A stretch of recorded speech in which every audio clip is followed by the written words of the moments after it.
La Bible en un an, le 30 août. Le livre d'Ézéchiel, chapitre 16, verset 44, au chapitre 17, verset 24. Le livre des Psaumes, chapitre 44, verset 1 à 9. Le livre des Proverbes, chapitre 22, versets 1 et 2. La première épître aux Corinthiens, chapitre 15, versets 35 à 58. Le livre d'Ézéchiel, chapitre 16. Tous ceux qui disent des proverbes t'appliqueront ce proverbe. Telle mère, telle fille. Tu es bien la fille de ta mère, elle qui n'a eu que dégoût pour son mari et ses enfants. Tu es bien la sœur de tes sœurs, elles qui ont pris en dégoût leur mari et leurs enfants. Votre mère était une Hittite et votre père un Amoréen. Ta grande sœur qui habite à ta gauche, c'est Samarie avec ses filles. Et ta petite sœur qui habite à ta droite, c'est Sodome avec ses filles.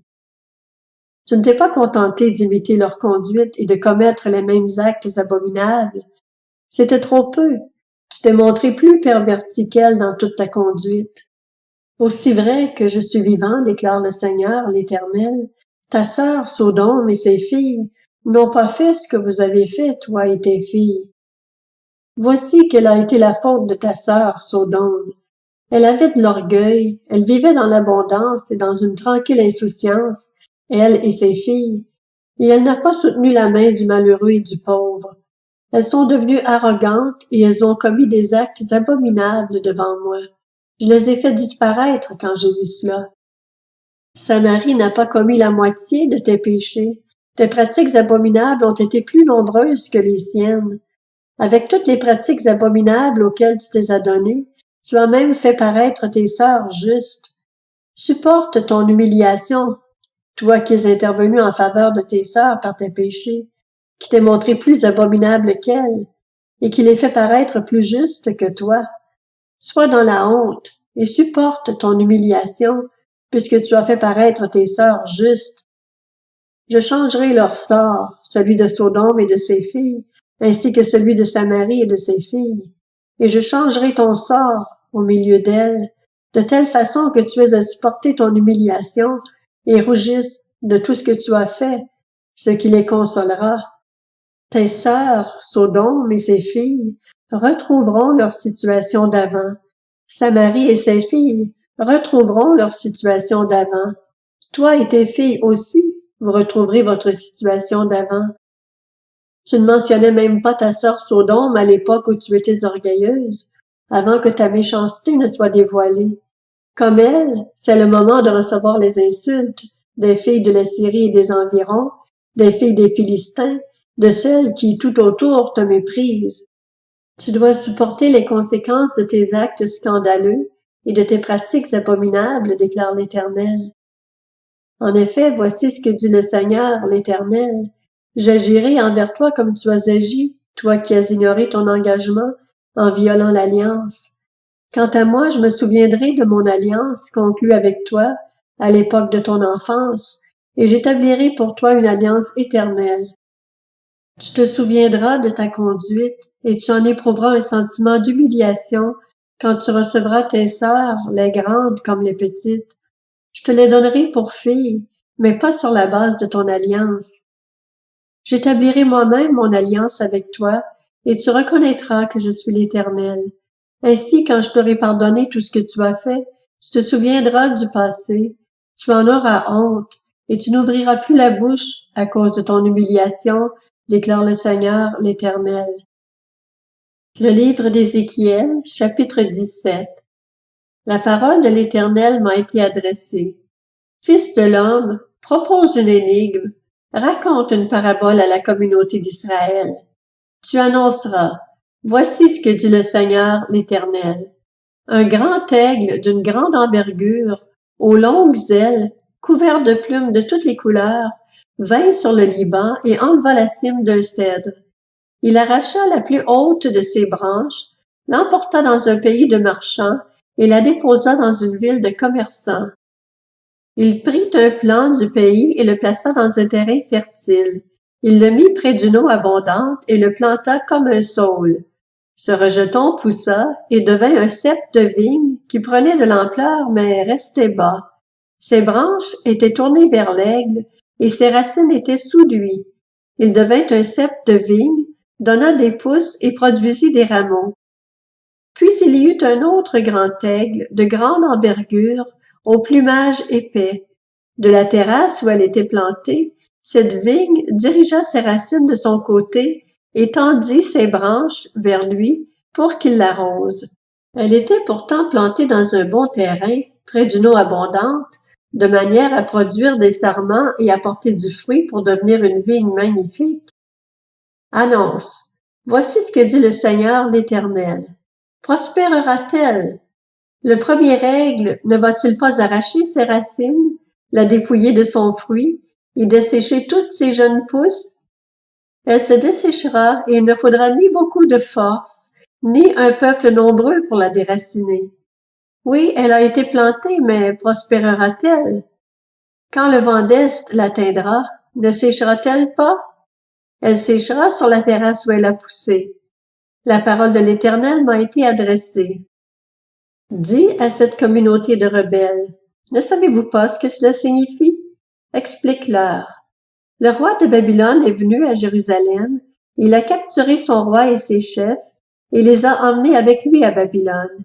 Il a choisi un homme de sang royal, a conclu une alliance avec lui et lui a fait prêter serment.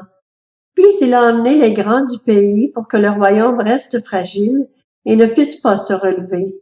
Ainsi, il serait obligé de respecter son alliance pour se maintenir.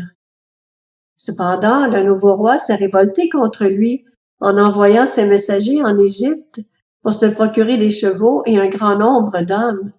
Celui qui s'est permis d'agir de cette manière, pourra-t-il arriver à ses fins? Pourra-t-il s'en sortir? Il a violé une alliance et il s'en sortirait? Aussi vrai que je suis vivant, déclare le Seigneur, l'Éternel, il mourra au milieu de Babylone, chez le roi qu'il avait mis sur le trône, puisqu'il a ignoré son engagement envers lui et a violé son alliance avec lui.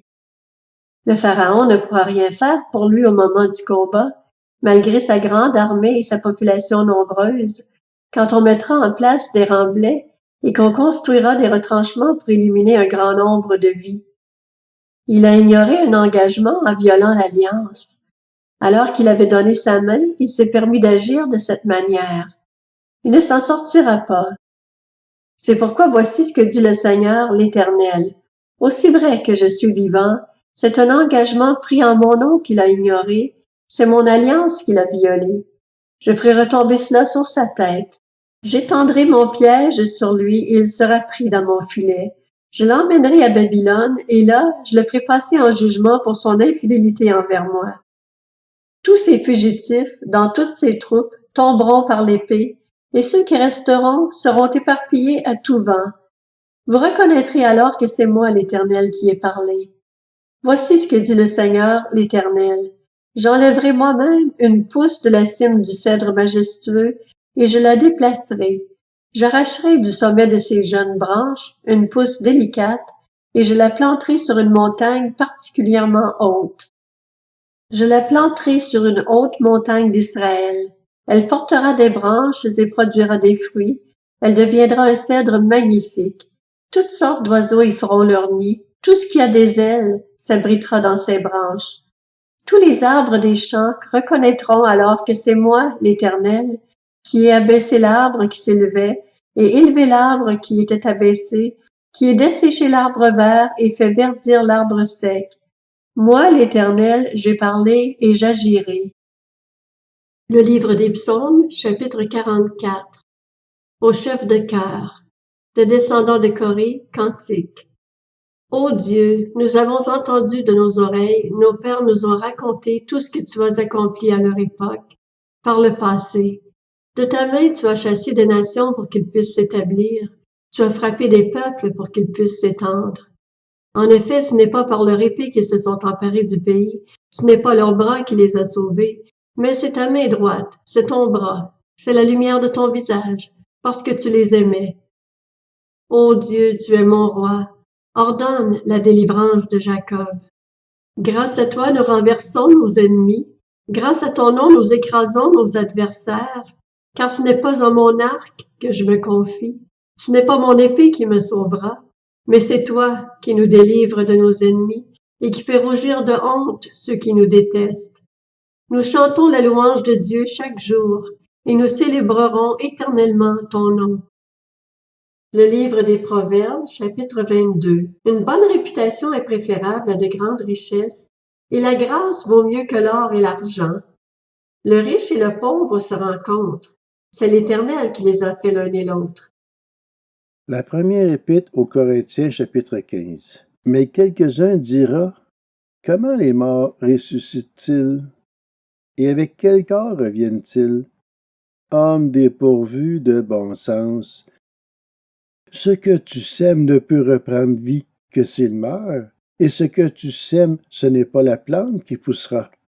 C'est une simple graine, un grain de blé peut-être, ou d'une autre semence. Puis Dieu lui donne un corps comme il le veut, et à chaque semence, il donne un corps qui lui est propre. Les êtres vivants n'ont pas tous la même nature, mais autre est la nature des hommes, autre celle des quadrupèdes, autre celle des oiseaux, autre celle des poissons. Il y a aussi des corps célestes et des corps terrestres. Mais l'éclat des corps célestes est différent de celui des corps terrestres. Autre est l'éclat du soleil, autre l'éclat de la lune, et autre l'éclat des étoiles. Chaque étoile diffère même en éclat d'une autre étoile. C'est aussi le cas pour la résurrection des morts. Le corps est semé corruptible, il ressuscite incorruptible. Il est semé méprisable, il ressuscite glorieux. Il est semé faible, il ressuscite plein de force. Il est semé corps naturel, il ressuscite corps spirituel. S'il y a un corps naturel, il y a aussi un corps spirituel. C'est pourquoi il est écrit, le premier homme, Adam, devient un être vivant. Le dernier Adam est un esprit qui communique la vie. Mais ce n'est pas le spirituel qui vient en premier, c'est le naturel. Ce qui est spirituel vient ensuite. Le premier homme, tiré de la terre, est fait de poussière. Le second homme, le Seigneur, est du ciel. Tel est l'homme terrestre, tels sont aussi les hommes terrestres. Et tel est l'homme céleste, tels seront aussi les hommes célestes. Et de même que nous avons porté l'image de l'homme fait de poussière, nous porterons aussi l'image de celui qui est venu du ciel. Ce que je veux dire, frères et sœurs, c'est que notre nature actuelle ne peut pas hériter du royaume de Dieu, et que ce qui est corruptible n'héritera pas non plus de l'incorruptibilité. Voici, je vous dis un mystère. Nous ne mourrons pas tous, mais tous nous serons transformés. En un instant, en un clin d'œil, au son de la dernière trompette. La trompette sonnera, alors les morts ressusciteront incorruptibles, et nous serons transformés. Il faut en effet que ce corps corruptible revête l'incorruptibilité et que ce corps mortel revête l'immortalité. Lorsque ce corps corruptible aura revêtu l'incorruptibilité et que ce corps mortel aura revêtu l'immortalité, alors s'accomplira cette parole de l'Écriture. La mort a été engloutie dans la victoire. Mort, où est ton aiguillon? Enfer, où est ta victoire? L'aiguillon de la mort, c'est le péché, et ce qui donne sa puissance au péché, c'est la loi. Mais que Dieu soit remercié, lui qui nous donne la victoire par notre Seigneur Jésus-Christ.